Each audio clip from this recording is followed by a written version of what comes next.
नमस्कार विद्यार्थियों। अब हम पढ़ रहे हैं अन्नम भट्ट विरचित जो तर्क संग्रह है। तर्क संग्रह में हमारा प्रमाण है अनुमान।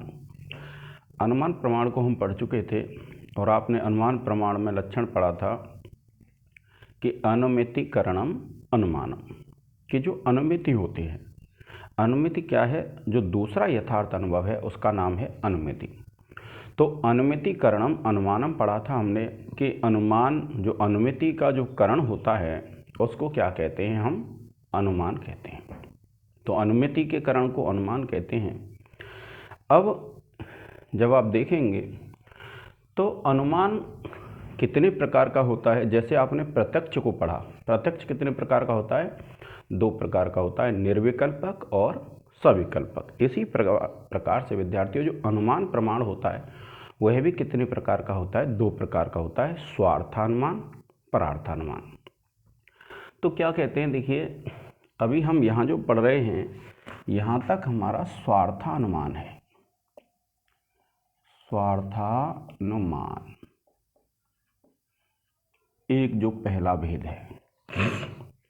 तो देखिए क्या कहते हैं, अनुमानम द्विविधम। क्या कहते हैं, अनुमानम द्विविधम, कि जो अनुमान होता है वह 2 प्रकार का होता है, स्वार्थम परार्थम च इति। स्वार्थ और परार्थ कितने प्रकार का है अनुमान, 2 प्रकार का है, स्वार्थ अनुमान और परार्थ अनुमान।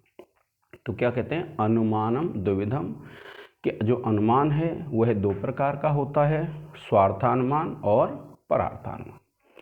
तत्र वहाँ पर, कहाँ पर, ये जो 2 भेद किए हैं, स्वार्थ अनुमान और परार्थ अनुमान, तो इन 2 भेदों में स्वार्थम स्वानुमिति हेतु कि जो स्वार्थ अनुमान होता है वह अपनी अनुमिति का हेतु होता है। क्या कहते हैं, स्वार्थम स्वानुमिति हेतु, कि जो स्वार्थ अनुमान होता है वह अपनी अनुमिति का हेतु होता है। तो देखिए कैसे, जहाँ पर जब कोई व्यक्ति अपने लिए अनुमान करे, अपने लिए अनुमिति करे, तो वहाँ क्या होगा, स्वार्थानुमान होगा। देखिए, तथा ही जैसे स्वयं एव भूयो दर्शनेन, कि स्वयं एव कहते हैं अपने आप ही, भूय कहते हैं पुनः पुनः, दर्शनेन दर्शन के द्वारा, यानी जब कोई बार बार दर्शन करता है, यत्र धूमः तत्र अग्निति, क्योंकि जैसे कोई महानस कहते हैं विद्यार्थियों रसोई को, रसोई में जैसे कोई बच्चा है, कोई व्यक्ति है, बार बार क्या देखता है, धुआं देखता है, अग्नि देखता है, धुआं देखता है, अग्नि देखता है, तो उसके मस्तिष्क में यह स्थिर हो जाता है कि जहाँ धुआं होता है वहाँ अग्नि होती है। तो ये उदाहरण दिया है कि स्वयं एव भूयो दर्शनेन, कि स्वयं ही, भूय कहते हैं पुनः पुनः, बार बार, दर्शनेन दर्शन से, यानी जब कोई व्यक्ति स्वयं ही बार बार देखता है, क्या देखता है, यत्र धूमः तत्र अग्नि इति, कि जहाँ पर धुआं होता है वहाँ पर अग्नि होती है। इस प्रकार से जब कोई व्यक्ति बार बार इस चीज़ को ग्रहण करता है, देखता है, तो महानस आदो व्याप्तिम गृहीत्वा, इस प्रकार से महानस आदि में, महानस कहते हैं रसोई को, तो रसोई आदि में व्याप्ति को ग्रहण करके, यानी उसने रसोई में व्याप्ति ग्रहण कर ली, क्या, कि यत्र धूमः तत्र अग्निः इति, कि जहाँ पर धुआं होता है वहाँ पर अग्नि होती है, यह व्याप्ति उसने ग्रहण कर ली। और इसको ग्रहण करके, गृहीत्वा कहते हैं ग्रहण करके, पर्वत समीपम गतः, कि वह व्यक्ति पर्वत के समीप गया, पर्वत समीपम यानी पर्वत के पास, गतः माने गया, और तदगते, और तदगते यानी वहाँ पर चले जाने पर, चा अग्नौ संदेहान, वह अग्नि में संदेह करता है। क्या कहते हैं, तदगते चा अग्नौ संदेहान, कि जब वह वहाँ पर चला जाता है तो क्या करता है, अग्नि में संदेह करता है, धूमम पश्यन, धुएं को देखते हुए, यानी जब वह पहले क्या करता है, रसोई में देखता है धुआं अग्नि, जब बार बार धुआं और अग्नि को साथ देखता है तो उसके मस्तिष्क में एक व्याप्ति का ग्रहण हो जाता है, क्या, यत्र धूमः तत्र अग्नि। और जब ये व्याप्ति ग्रहण हो जाती है फिर वो पर्वत के पास जाता है और पर्वत पर जाकर के अग्नि का संदेह करता है। कब, पर्वते धूमम पश्यन्, जब वह व्यक्ति पर्वत में धुआं देखता है तो वह क्या करता है, व्याप्ति को स्मरण करता है। और स्मरण करता है क्या, उसको यह बात याद आ जाती है, यत्र धूमः तत्र अग्नि है, कि जहाँ पर धुआं होगा वहाँ पर अग्नि होगी। और जब उसको यह बात याद आ जाती है तो उसकी बाद वहनी व्याप्य धूमवान अयम पर्वतः, वहनी कहते हैं अग्नि को, वहनी व्याप्य यानी अग्नि से व्याप्य, धूमवान अयम पर्वतः, कि यह जो पर्वत है धुएं वाला है, इस प्रकार का इति ज्ञानम अनुमिति उत्पद्यते, ऐसा अनुमिति ज्ञान उत्पन्न होता है। क्या बताया कि भैया जो अनुमान होते हैं वह कितने प्रकार के होते हैं, 2 प्रकार के होते हैं, एक स्वार्थ अनुमान और दूसरा परार्थ अनुमान। जब कोई व्यक्ति अपने लिए अनुमान करे तो कहलाता है वह स्वार्थ अनुमान, और जब किसी दूसरे के लिए अनुमान हो तो होता है परार्थ अनुमान।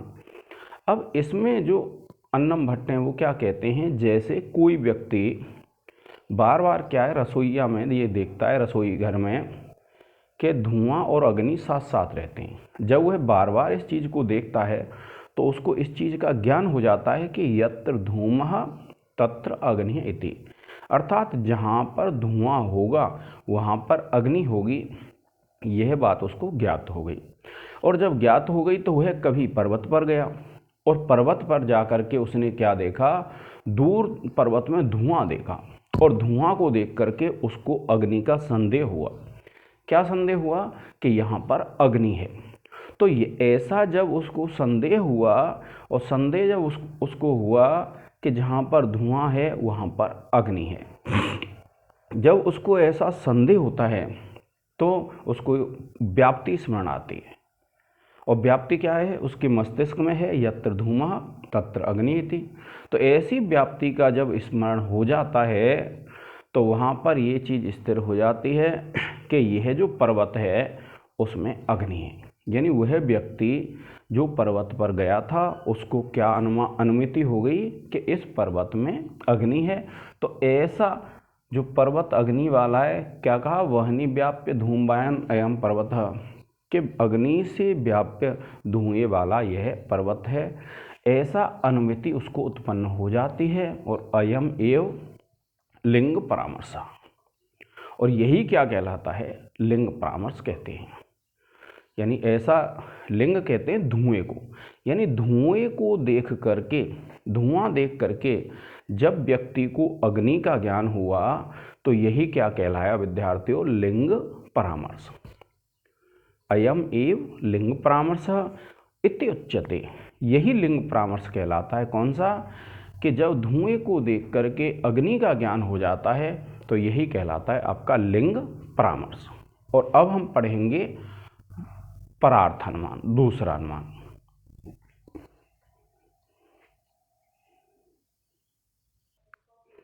अब देखिए, अब हम जो पढ़ने वाले हैं वह कौन सा पढ़ेंगे, परार्थ अनुमान। और यह जो परार्थ अनुमान होता है, परार्थ अनुमान में जब आप पुस्तक में देखेंगे तो परार्थ अनुमान क्या होता है, जब कोई व्यक्ति किसी दूसरे के लिए अनुमान करता है, यानी जब खुद को अनुमान हो गया हो, अनुमिति हो गई हो, और उसके बाद जब दूसरे के लिए करेगा तो उसको कहते हैं हम परार्थ अनुमान।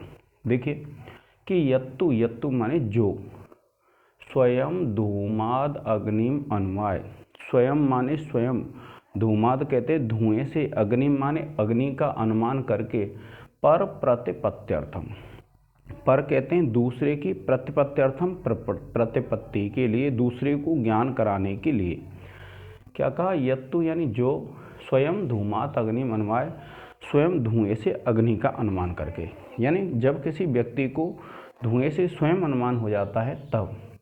पर प्रतिपत्त्यर्थम, पर कहते हैं दूसरे के, प्रतिपत्त्यर्थम दूसरे की प्रतिपत्ति के लिए, अर्थात दूसरे को अनुमिति कराने के लिए, पंचावयव वाक्यम प्रयुक्ते, पंच अवयव वाक्यों का प्रयोग करता है। ये जो परार्थानुमान है इसको पढ़ने के उसके तुरंत बाद ही हम क्या पढ़ेंगे, पांच अवयव। तो क्या कहते हैं कि पंचावयव वाक्यम प्रयुक्ते, कि पांच अवयवों के वाक्य को प्रयोग करता है। तत् परार्था अनुमानम, वह क्या कहलाता है, परार्थ अनुमान कहलाता है। कि जब कोई व्यक्ति पांच अवयवों से युक्त वाक्य को पढ़ता है तो वो क्या कहलाता है, परार्थानुमान कहलाता है। और देखिए कैसे, यथा पर्वतो वहनिमान, के यथा माने जैसे, पर्वत अग्नि वाला है, कि पर्वतो वहनिमान, के यथा पर्वतो वहनिमान, कि जैसे पर्वत अग्नि वाला है। क्यों है भैया, धूमवत्वात्, धुएं वाला होने से। जैसे पर्वत अग्नि वाला है, कैसे, धुएं वाला होने से। यो यो धूमवान स स वह्निमान, जो जो धुएं वाला होता है वह अग्नि वाला होता है। यथा महानसः, जैसे रसोई, और रसोई में होता है। तथा चयम, यह वैसा है, कैसा, धुएं वाला। तस्मात् तथा इति, इसलिए ये वैसा है, कैसा है, अग्नि वाला।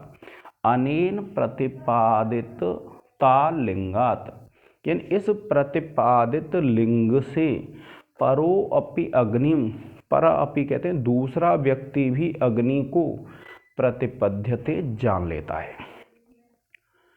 यानी दूसरा व्यक्ति भी इस प्रकार से क्या होता है, अग्नि को जान लेता है। और यही क्या होता है विद्यार्थियों, परार्थानुमान होता है।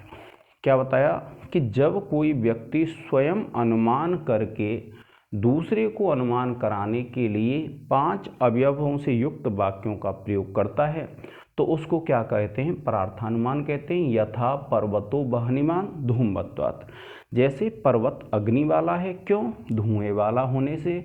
यो यो धूमवान स स वह्निमान, जो जो धुएं वाला होता है वह अग्नि वाला होता है। कि कहाँ देखा है, यथा महानसः, जैसे रसोई में। और तथा चयम, यह धुएं वाला है। तस्मात् तथा इति, यह इसलिए यह अग्नि वाला है। अनेन प्रतिपादितात लिंगात परोप्यग्निम प्रतिपद्यते, कि इस प्रतिपादित लिंग से दूसरा व्यक्ति भी अग्नि का ज्ञान कर लेता है। और यही क्या कहलाता है, परार्थ अनुमान कहलाता है। अब इसमें जो एक नया बिंदु आया है, और वह जो नया बिंदु है वो क्या है कि जो पांच अवयव होते हैं, पांच अवयवों वाले वाक्य होते हैं, वह कौन से हैं ये हमें पढ़ना है। तो ये हम पढ़ेंगे अभी।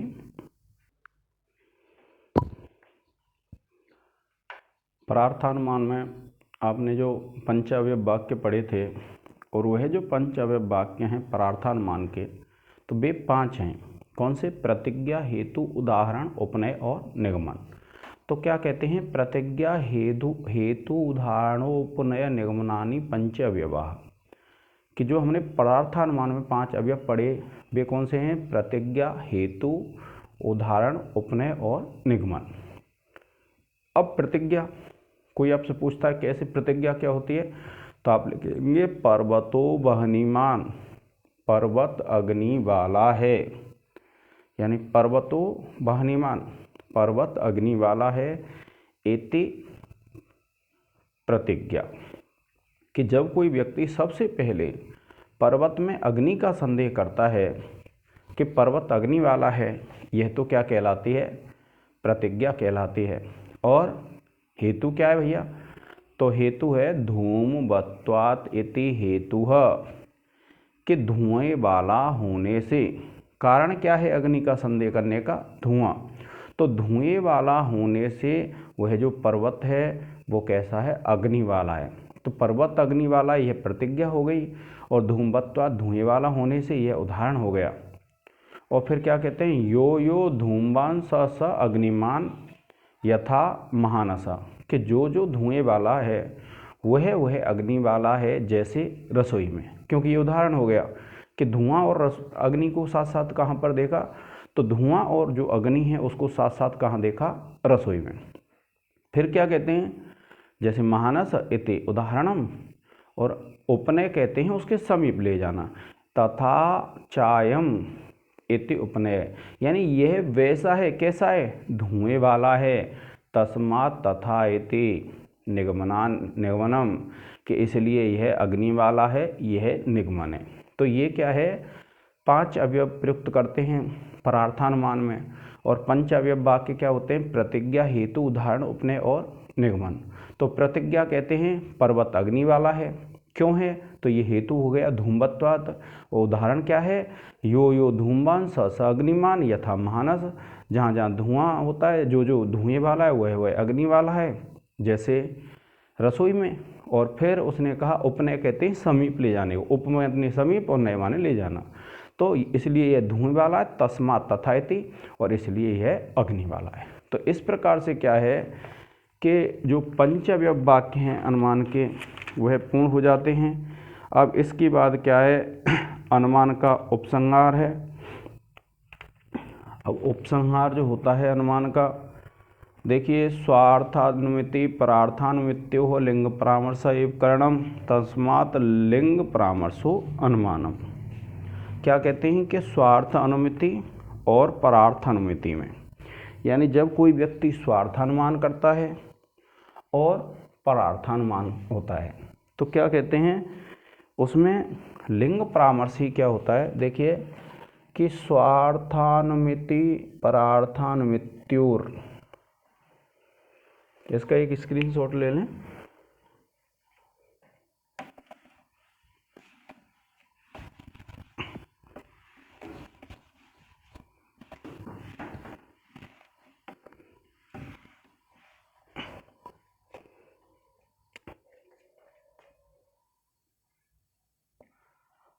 अनुमान प्रमाण का उपसंहार, इसमें लिखेंगे, देखिए, स्वार्थानुमिति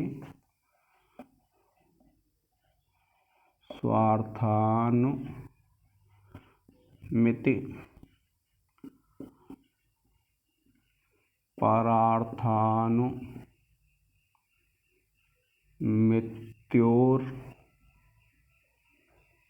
लिंग परामर्श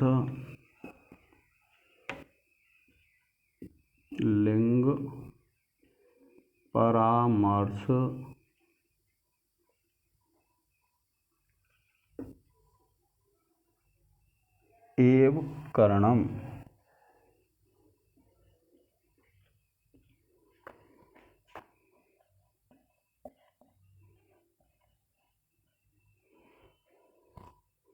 और तस्मात् लिंग परामर्शो अनुमानम,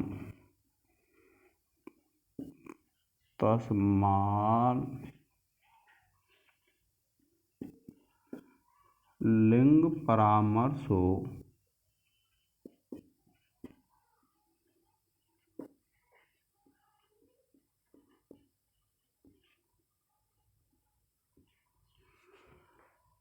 ये है,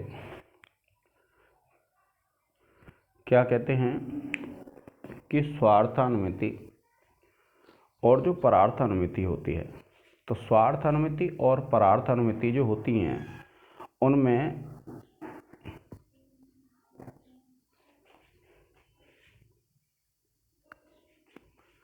कि स्वार्थानुमिति और जो परार्थानुमिति होती है उसमें लिंग परामर्शी क्या होता है, अनुमान होता है। और इसलिए क्या लक्षण दिया गया, लिंग परामर्शो अनुमानम। तो यहाँ पर क्या है, जो अनुमान प्रमाण है उसका उपसंहार हो जाता है।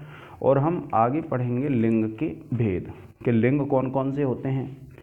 तो 3 प्रकार के भेद हैं, केवलान्वयी, केवल व्यतिरेकी और अन्वय व्यतिरेकी। इनको हम आगे वाले लेक्चर में पढ़ेंगे विद्यार्थियों। तो आज के इस लेक्चर में इतना ही। जय हिंद, जय भारत।